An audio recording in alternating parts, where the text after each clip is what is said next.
আজিৰ প্ৰথম খবৰ হৈছে ৰাজ্যৰ বনাঞ্চলৰ পৰিসৰ 2000 বৰ্গ কিলোমিটাৰ বৃদ্ধিৰ বাবে ৰাজ্য চৰকাৰৰ সিদ্ধান্ত। ৰাজ্য চৰকাৰে আগন্তুক দিনত ৰাজ্যখনৰ বনাঞ্চলৰ পৰিসৰ 2000 বৰ্গ কিলোমিটাৰ বৃদ্ধিৰ বাবে পদক্ষেপ লোৱাৰ সিদ্ধান্ত গ্ৰহণ কৰিছে আৰু ৰাজ্য চৰকাৰে বন্যপ্ৰাণীৰ স্বাস্থ্য আৰু গৱেষণাৰ বাবে institute of wild life health and research নামৰ এক ৰাষ্ট্ৰীয় পৰ্যায়ৰ প্ৰতিষ্ঠান গঢ়ি তুলিব। ডিব্ৰুগড় জিলাৰ দিনজানত এই প্ৰতিষ্ঠানটো গঢ়ি তোলা হ'ব। আনহাতে কাজিৰঙা আৰু মানাহ ৰাষ্ট্ৰীয় উদ্যানৰ দৰে প্ৰতিখন সংৰক্ষিত বনাঞ্চলত থকা কেম্পত সৌৰশক্তি চালিত চাকি আৰু স্মাৰ্টফোন প্ৰদান কৰিব ৰাজ্য চৰকাৰে। আৰু শ্ৰীমন্ত শংকৰদেৱ কলাক্ষেত্ৰৰ শ্ৰী শ্ৰী শংকৰদেৱ আন্তৰ্জাতিক প্ৰেক্ষাগৃহত ৰাজ্য চৰকাৰৰ পৰিৱেশ আৰু বন বিভাগৰ দ্বাৰা আয়োজিত 64 সংখ্যক বন্যপ্ৰাণী সপ্তাহৰ সামৰণি অনুষ্ঠানত মুখ্য অতিথি হিচাপে ভাষণ প্ৰদান কৰি মুখ্যমন্ত্ৰী সৰ্বানন্দ সোণোৱালে এইদৰে কয়। মুখ্যমন্ত্ৰী সৰ্বানন্দ সোণোৱালে কয় যে বৰাইল বনাঞ্চলত এটা বন সংমণ্ডল স্থাপন কৰাৰ বাবে ৰাজ্য চৰকাৰে সিদ্ধান্ত গ্ৰহণ কৰিছে আৰু দিহিং পাটকাই জয়পুৰৰ লগত সংযোগ কৰি ৰাষ্ট্ৰীয় উদ্যান এখন গঢ়ি তোলাৰ বাবে যাৱতীয় পদক্ষেপ গ্ৰহণ কৰা হৈছে বুলিও তেওঁ কয়। তেওঁ লগতে কয় যে জোনাৰ পাৰ্বাস্থিত বৰ্ষাৰণ্যৰ বন্যপ্ৰাণী অভয়াৰণ্য হিচাপে গঢ়ি তোলাৰ বাবে ৰাজ্য চৰকাৰে সিদ্ধান্ত গ্ৰহণ কৰিছে আৰু ৰাজ্যখনৰ প্ৰাকৃতিক সম্পদ আৰু বন্যপ্ৰাণীৰ সংৰক্ষণৰ বাবে ৰাজ্য চৰকাৰে আৰম্ভণিৰ পৰা দৃঢ়তাৰে পদক্ষেপ গ্ৰহণ কৰি আহিছে আৰু বনাঞ্চল বন্যপ্ৰাণীৰ সংৰক্ষণৰ ক্ষেত্ৰত ৰাইজ তথা ছাত্ৰ ছাত্ৰীৰ মাজত সজাগতা বৃদ্ধি পাইছে বুলি উল্লেখ কৰি মুখ্যমন্ত্ৰীয়ে কয় যে ৰাজ্যখনৰ প্ৰাকৃতিক সৌন্দৰ্য অটুট ৰখাৰ বাবে সকলোৱে দায়বদ্ধতাৰে আগুৱাই আহিব লাগিব আৰু পূৰ্বৰ চৰকাৰে গড় হত্যাৰ ক্ষেত্ৰত আন্তৰিকতা নেদেখুৱালে বুলি উল্লেখ কৰি মুখ্যমন্ত্ৰীয়ে কয় যে কাজিৰঙাত প্ৰতিমাহে গড় হত্যা কৰা হৈছিল। বহু নিৰীহ প্ৰাণীৰ মৃত্যু হ'ল আৰু চোৰাং চিকাৰীয়ে কাজিৰঙাক মুকলি পথাৰ হিচাপে গণ্য কৰিছিল আৰু বৰ্তমানৰ ৰাজ্য চৰকাৰে কঠোৰ পদক্ষেপ গ্ৰহণ কৰাৰ ফলত কাজিৰঙাত চোৰাং চিকাৰীৰ প্ৰৱেশ নিষিদ্ধ হ'ল। দুখন ফাষ্ট ট্ৰেক কোৰ্টৰ জৰিয়তে 240 গৰাকী চোৰাং চিকাৰীক দৃষ্টান্তমূলক শাস্তি প্ৰদান কৰা হৈছে বুলিও মুখ্যমন্ত্ৰীয়ে কয়। মুখ্যমন্ত্ৰীয়ে লগতে কয় যে ৰাজ্য চৰকাৰে আৰম্ভণিৰে পৰা দুৰ্নীতিৰ বিৰুদ্ধে শক্তিশালী পদক্ষেপ গ্ৰহণ কৰি আহিছে আৰু ৰাজ্য চৰকাৰে দুৰ্নীতিৰ বিৰুদ্ধে যুঁজ দিবলৈ সংকল্পবদ্ধ আৰু দৃঢ় প্ৰতিজ্ঞ। দুৰ্নীতিক প্ৰশ্ৰয় দিয়া বিষয়া কৰ্মচাৰী ৰাজনীতিবিদ হাৰি যাব নোৱাৰে আৰু দুৰ্নীতিৰ বিৰুদ্ধে অভিযান চলি থাকিব আৰু এই ক্ষেত্ৰত কোনো ধৰণৰ আপোচ কৰা নহ'ব।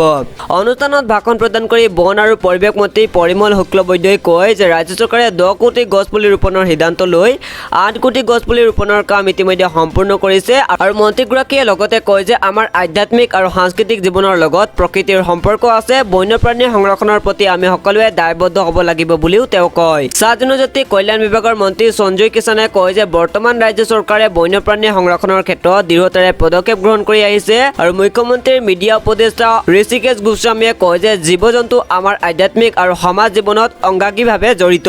আজিৰ এই অনুষ্ঠানত পৰিৱেশ আৰু বন বিভাগৰ প্ৰধান সচিব অবিনাশ যোশী, প্ৰধান মুখ্য বন সংৰক্ষণ তথা ৰাইজৰ বন বাহিনীৰ প্ৰধান AM সিং, প্ৰধান মুখ্য বন্যপ্ৰাণী অমিত হাই ভাষণ দিয়ে। মুখ্যমন্ত্ৰীয়ে বিশিষ্ট পৰিৱেশবিদ পৰিমল চন্দ্ৰ ভট্টাচাৰ্যক অনুষ্ঠানতে জীৱনজোৰা সাধনা বঁটা প্ৰদান কৰাৰ লগতে বন্যপ্ৰাণী সংৰক্ষণত উল্লেখযোগ্য ভূমিকা লোৱা ব্যক্তি সংগঠনক বঁটা প্ৰদান কৰাৰ উপৰিও বিদ্যালয় পৰ্যায়ত অনুষ্ঠিত প্ৰতিযোগিতাৰ প্ৰতিযোগীসকলকো পুৰস্কাৰ প্ৰদান কৰে। মুখ্যমন্ত্ৰীয়ে হাড়গিলা সংৰক্ষণত উল্লেখযোগ্য ভূমিকা গ্ৰহণ কৰি অহা ডক্টৰ পূৰ্ণিমা দেৱী বৰ্মনকো সম্বৰ্ধনা জনায়। APSCত বৰাকৰ প্ৰাৰ্থীৰ বাবে অসমীয়া ভাষা বাধ্যতামূলক নহয়, কেবিনেটৰ গুৰুত্বপূৰ্ণ সিদ্ধান্ত।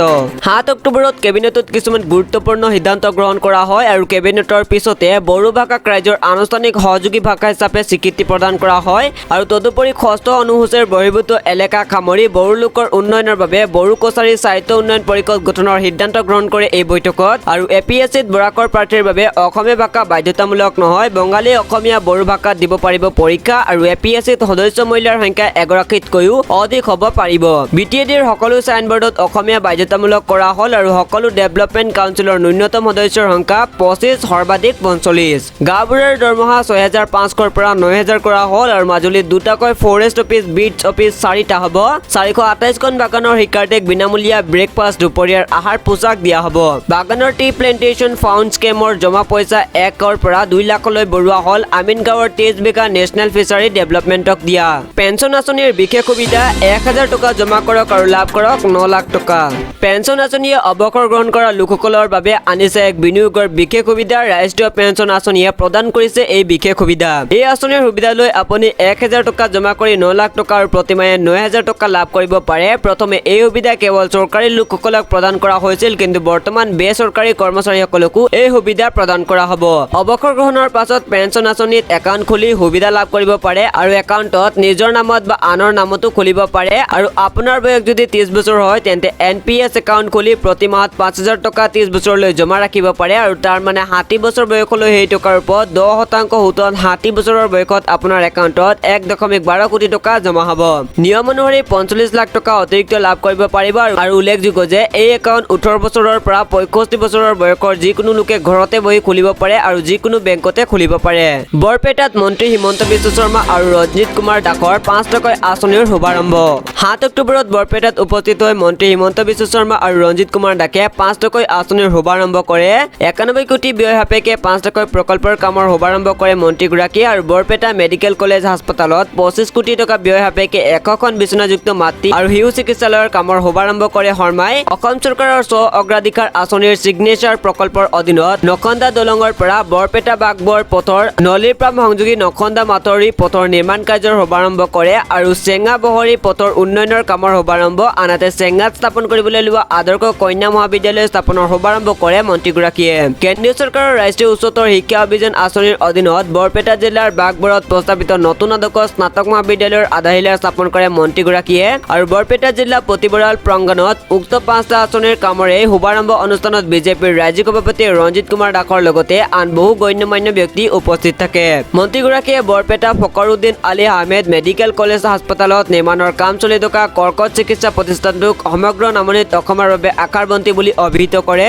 বিজেপি চৰকাৰৰ দিনত বিৰোধী বিধায়কৰ দখলত থকা সমষ্টিসমূহৰো সম উন্নয়ন আৰু সমবিকাশ হৈছে। পূৰ্বৰ 15 বছৰীয়া শাসনকালত তিতাবৰৰ বাবে প্ৰতিটো আঁচনিৰ সুবিধা অধিক দিব লগাৰ নিয়মেৰে চৰকাৰৰ পৰিচালিত হোৱাৰ কথা প্ৰকাশ কৰে মন্ত্ৰী ডক্টৰ হিমন্ত বিশ্ব শৰ্মাই। পঞ্চম প্ৰজন্মৰ যুদ্ধ বিমান নিৰ্মাণৰ দিশে ভাৰত ৰাফেলতকৈও হ'ব বহু বেছি শক্তিশালী। প্ৰতিৰক্ষা গৱেষণাৰ দিশত ভাৰত আন বহু ৰাষ্ট্ৰ সমানে আগুৱাই যাবলৈ সক্ষম হৈছে আৰু ভাৰতে সামৰিক ক্ষেত্ৰত ব্যৱহাৰ কৰিব পৰা হেলিকপ্টাৰ ঘৰুৱাভাৱে প্ৰস্তুত কৰাৰ লগতে অস্ত্ৰ শস্ত্ৰ আদিও নিজা উদ্যোগত উৎপাদন কৰিবলৈ সক্ষম হৈছে।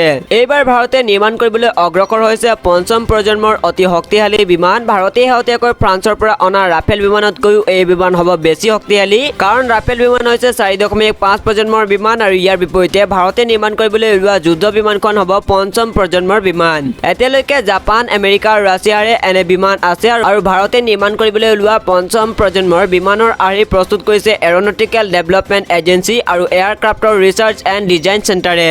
বিমানখন সাজি উলিয়াব হিন্দুস্তান এৰ'নটিক্স লিমিটেডে আৰু 2029 চনত ভাৰতে সম্পূৰ্ণ নিজাকৈ পঞ্চম প্ৰজন্মৰ বিমান সাজি উলিয়াবলৈ সমৰ্থ হ'ব বুলি ভাৰত চৰকাৰৰ এগৰাকী মুখপাত্ৰই প্ৰকাশ কৰিছে আৰু মুখপাত্ৰগৰাকীৰ মতে আত্মনিৰ্ভৰশীল ভাৰতৰ অধীনত ভাৰতে সামৰিক প্ৰযুক্তিক ধৰি অন্যান্য ক্ষেত্ৰত বিদেশৰ ওপৰত নিৰ্ভৰশীল হৈ থকাতকৈ নিজে সকলো উৎপাদন কৰাৰ বিষয়ত গুৰুত্ব দিছে।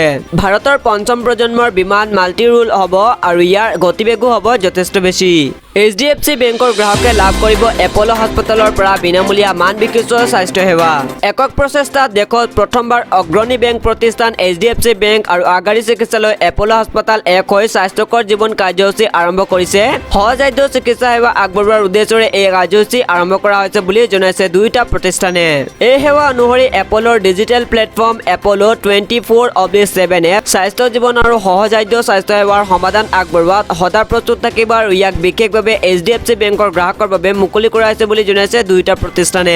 বেংকৰ গ্ৰাহকসকলে সকলো সময়তে বিনামূলীয়াকৈ এপ'ল' 24/7 প্লেটফৰ্মৰ দ্বাৰা হাস্পতালখনৰ জৰুৰীকালীন চিকিৎসকৰ সেৱা লাভ কৰিব পাৰিব। লগতে সকলো এপ'ল' হাস্পতালত চিকিৎসাৰ বাবদ মাচুল পৰিশোধ বিকল্প আৰু বিত্তীয় সহযোগিতা লাভ কৰিব, যাৰ দ্বাৰা HDFC বেংকৰ গ্ৰাহকসকল চিকিৎসা লাভৰ ক্ষেত্ৰত উপকৃত হ'ব বুলি ধাৰণা কৰা হৈছে।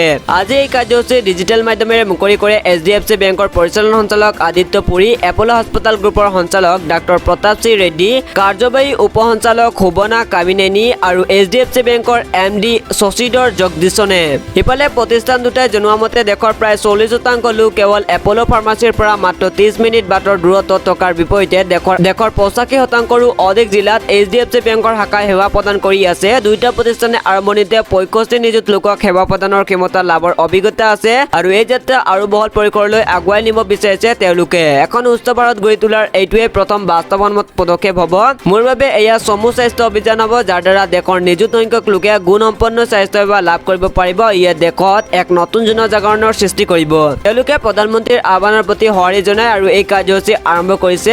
স্বাধীনতা দিৱসৰ দিনা ৰাষ্ট্ৰীয় ডিজিটেল স্বাস্থ্য অভিযানৰ দ্বাৰা সকলোৰে বাবে স্বাস্থ্য সেৱা আগবঢ়োৱাৰ কথা ঘোষণা কৰিছিল প্ৰধানমন্ত্ৰীয়ে আৰু এই অভিযান আৰম্ভ কৰি সুখী আৰু গৌৰৱবোধ অনুভৱ কৰিছো, এনেদৰে কৈ HDFC বেংকৰ পৰিচালন সঞ্চালক আদিত্য পুৰীয়ে। আনহাতে এপ'ল' হাস্পতালত গ্ৰুপৰ সঞ্চালক ডাক্তৰ প্ৰতাপ চি ৰেড্ডিয়ে কয় যে HDFC বেংকৰ সৈতে অংশীদাৰ হ'বলৈ পাই আনন্দিত হৈছোঁ আৰু এপল 24/7 সকলো সময়তে এপলৰ বিশ্বমানৰ বিশেষজ্ঞৰ দ্বাৰা চিকিৎসা সেৱা সম্বন্ধীয় পৰামৰ্শ আগবঢ়াই আহিছে আৰু মই নিশ্চিত যে এই এছ'চিয়েশ্যনে আমাৰ দেশৰ স্বাস্থ্য আৰু বিত্তীয় দুয়োটা খণ্ডতে ইতিবাচক পৰিৱৰ্তন আনিব।